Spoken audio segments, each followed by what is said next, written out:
नमस्कार साथियों, आप देख रहे हैं YouTube channel education portal Krishna. आज हम लोग इस वीडियो के माध्यम से शिक्षा विभाग से जुड़े एक महत्वपूर्ण जानकारी प्राप्त करने वाले हैं। दिन प्रतिदिन हर दिन कोई न कोई शिक्षा में सुधार के लिए शिक्षा विभाग की ओर से नई पहल की जा रही है।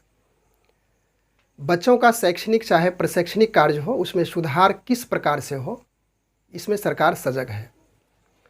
एक पत्र जारी किया गया है बिहार सरकार शिक्षा विभाग प्राथमिक शिक्षा निदेशालय के तहत, जिसका पत्रांक 1783 और दिनांक 21/9/2023 है।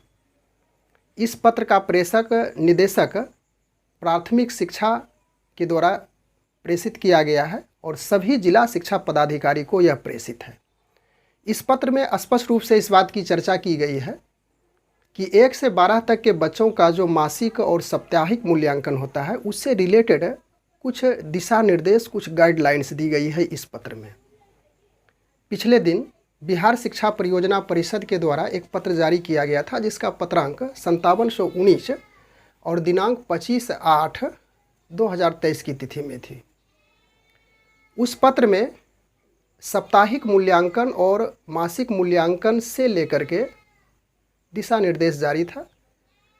परीक्षा कब कब लेनी है, उसकी तिथि भी निर्धारित है। कितने अंकों की परीक्षा होगी, 6 to 8 के लिए कितने अंक होंगे, 9 to 12 के लिए कितने अंकों की परीक्षा होगी, परीक्षा का जो स्तर होगा किस प्रकार का होगा, उसमें जब मूल्यांकन होगा उस परीक्षा के उपरांत तो ग्रेडिंग आप किस प्रकार से देंगे, सारी चर्चा उस पत्र में निर्देशित किया गया था। यानी वह 25/8/2023 की तिथि में जारी थी।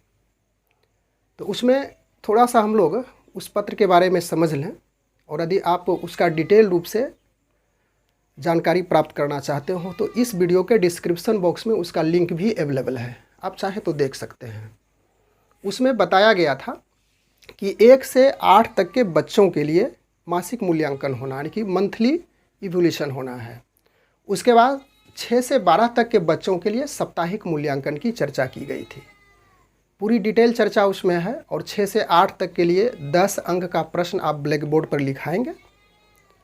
उसके बाद 9 से 12 तक के बच्चों के लिए 20 अंकों का वस्तुनिष्ठ प्रश्न उसी प्रकार से होगा। उसके बाद ग्रेडिंग की भी उसमें जानकारी दी गई थी, किस प्रकार से आप ग्रेडिंग करेंगे। तो खैर, यह तो उस पत्र की चर्चा थी जिसमें पूरा शेड्यूल दिया गया था मासिक और साप्ताहिक मूल्यांकन के लिए। खास करके हम लोग इस वीडियो के माध्यम से इस बात को समझने के लिए उपस्थित हुए हैं। बिहार सरकार शिक्षा विभाग की तरफ से यह कहा गया है कि जिस दिन परीक्षा होती है, चाहे वह मासिक मूल्यांकन हो या साप्ताहिक मूल्यांकन हो, तो उसके बाद उस विद्यालय में बच्चों का पठन पाठन, उनके अध्यापन कार्य ठप हो जाता है। परीक्षा के नाम पे शिक्षक द्वारा बच्चों में जो पाठ्यक्रम है उसको पूरा उस दिन नहीं किया जाता है।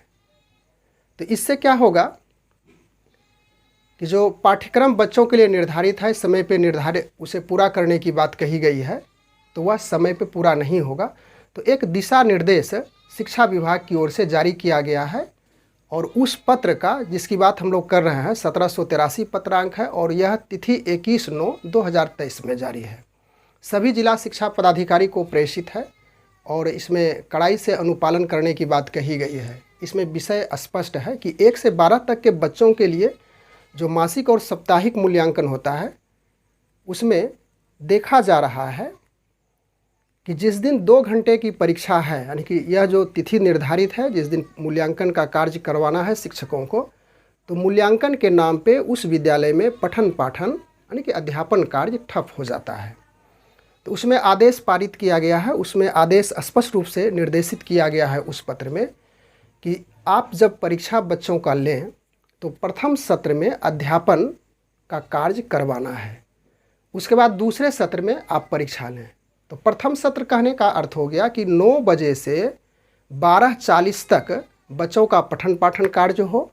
उसके बाद मध्याह्न भोजन के उपरांत 2 बजे से बच्चों का मासिक मूल्यांकन हो चाहे साप्ताहिक मूल्यांकन हो, इसको आप पूरा करें। 2 बजे अपराह्न के बाद इसका निर्धारण है। तो इसके पहले 9 बजे से 12:40 तक में बच्चों की पढ़ाई हो जाएगी। उसके बाद फिर उसका मासिक मूल्यांकन हो जाएगा। तो इस प्रकार से हम लोग इस वीडियो के माध्यम से मुख्य रूप से इसी बातों को समझने के लिए उपस्थित हुए थे कि वह जो पत्र जारी है, जिसका पत्रांक 1783 और दिनांक 21/9/2023 प्राथमिक शिक्षा निदेशालय के तहत, तो उसमें इसी बात को कहा गया है, इसी बात की हिदायत दी गई है कि जिस दिन बच्चों का मूल्यांकन हो तो निश्चित रूप से उस दिन पठन पाठन प्रभावित नहीं होना चाहिए। तो हमें अब जब बच्चों का मूल्यांकन लेना हो तो 2 बजे के बाद जो 2 घंटे की परीक्षा होगी, उसी समय में बच्चों का मूल्यांकन लिया जाए। बस आज के वीडियो में इतनी ही चर्चा करने के लिए उपस्थित हुए थे। मिलते हैं पुनः एक नए आदेश, एक नए जानकारी के साथ। तब तक के लिए धन्यवाद।